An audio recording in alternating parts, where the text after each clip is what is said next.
For this video, I've decided to revert back to a new project with a basic default cube, as we are going to now take a look at a slightly more advanced way of creating materials using the shading workspace.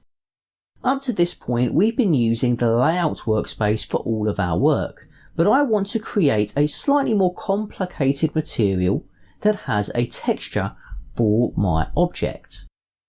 I'm going to do this by selecting the shading tab here in the header bar of my Blender UI. So this will take us to the shading workspace where we can add materials. Now, we previously added materials here in the properties panel, but we can also add and customize these materials much further using this node system.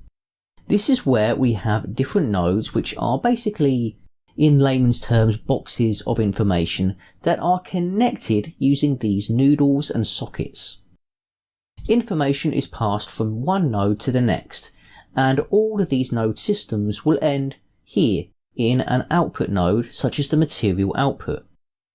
For example, with this material, which has been custom generated, when we open up a new project in Blender, we can manipulate the base color here. So we can left click and we can give it a new color in real time, say yellow. I can also edit many of these other properties relating to my material. Now there are a lot to go through here, so we're just going to demonstrate a couple of them. The roughness can be reduced to make our object's surface more shiny, and as I orbit my view you can see just how reflective it is with our background. So what you're seeing in the background here, the 3D viewport, this is called a HDRI image. It's an environmental image used to provide lighting around our scene. If I increase my roughness value, you'll see gradually that the reflection begins to get rougher and rougher until it almost appears as though there's no reflection at all. Another value that you can manipulate is this metallic value here. This determines whether or not your material is going to be a dielectric material or a metal material. A dielectric material is basically any material that is not a metal.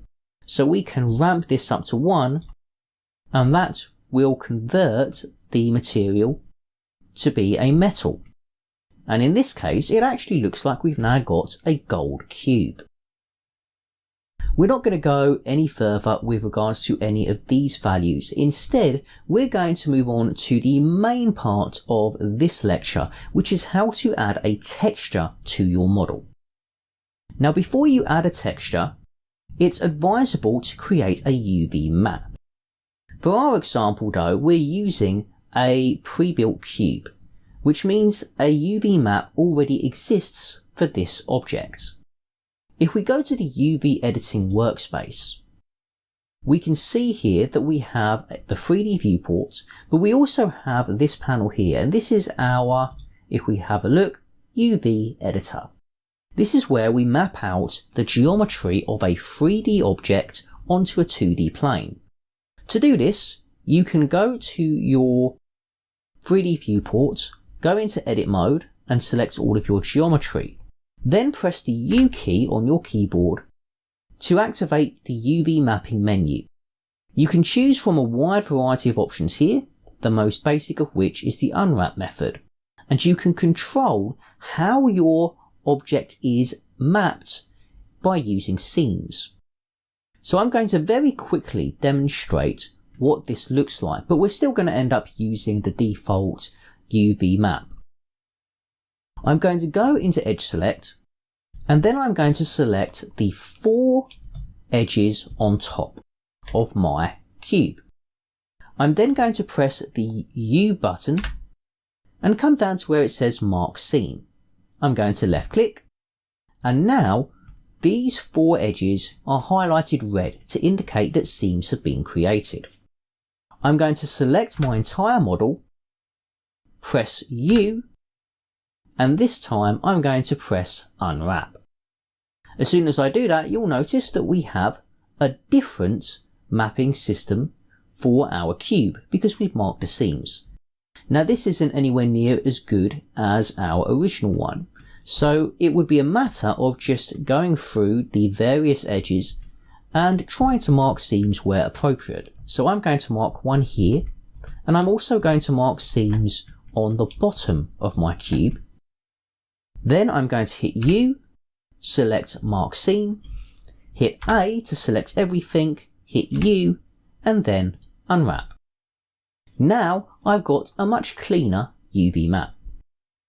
Of course, this is the basic of basics for creating maps, and as you create more complex objects, you're going to need a bit more practice when it comes to where to mark your seams and gain an understanding of how the seams cut up your objects. But for now, we're going to go and we're going to reset everything. And we're going to do that actually by holding down Control and C, because if we reset from our UV mapping menu, which we can do so here, it just makes all of our faces the same size. So for this, I'm just going to hit Control Z numerous times until we return to our original model with our original UV map. Next, I'm going to add in a texture that I want to use for my texture map, and I can do so here in my UV editing layout. I'm going to click on this open button, and if I just click and drag, we'll get a better view of it. And this will take me to my file browser. Now I've downloaded a material ahead of time, which is a marble material. There are many different locations where you can find different materials and textures for your models.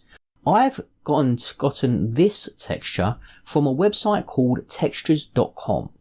You will need to create an account with textures.com, but it is a free account that allows you to perform a certain number of downloads each day. I'm going to left click and then select Open Image. This is going to bring the image into our UV map, but it's not going to apply the texture to our model just yet. To do that, we have to link the texture to the material that is being used for our object. So go into the shading workspace again, and this time we're going to add a node that's going to be connected to the base color of our main shader. To add a node, go to the Add menu or use the hotkey Shift and A. Locate the texture category, and here you'll see a list of all of the different texture nodes. The only one we're concerned with right now is image texture. Left click and position it about here. Right now the image texture node is empty and not connected. To connect the image texture node, just come to where it says color and you'll see this little yellow circle. Click and drag to create a new connection, otherwise known as a noodle. Connect it to the base color of this principled BSDF node. The cube will now appear black. This is because we don't have any image textures connected to the node itself. Because we've already loaded in our target texture for this project, we don't need to go to the Open button to go to the file browser. Instead, we can click on this option here and we will have access to our texture. Left click and the texture will be applied to our model. We can use other nodes to determine how the texture is going to be applied. For example, we can use a texture coordinate node.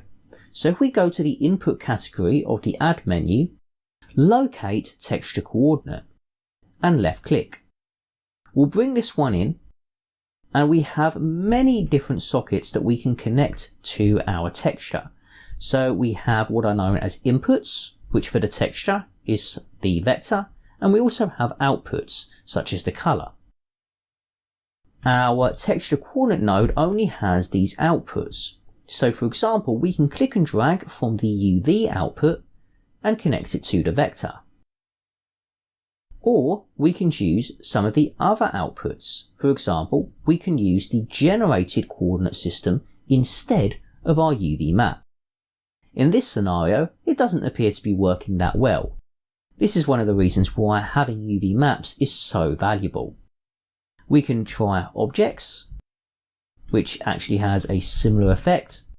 So in this case, let's just stick with the UV map. If we want to be able to move our texture around our model, we can add another node known as a mapping node.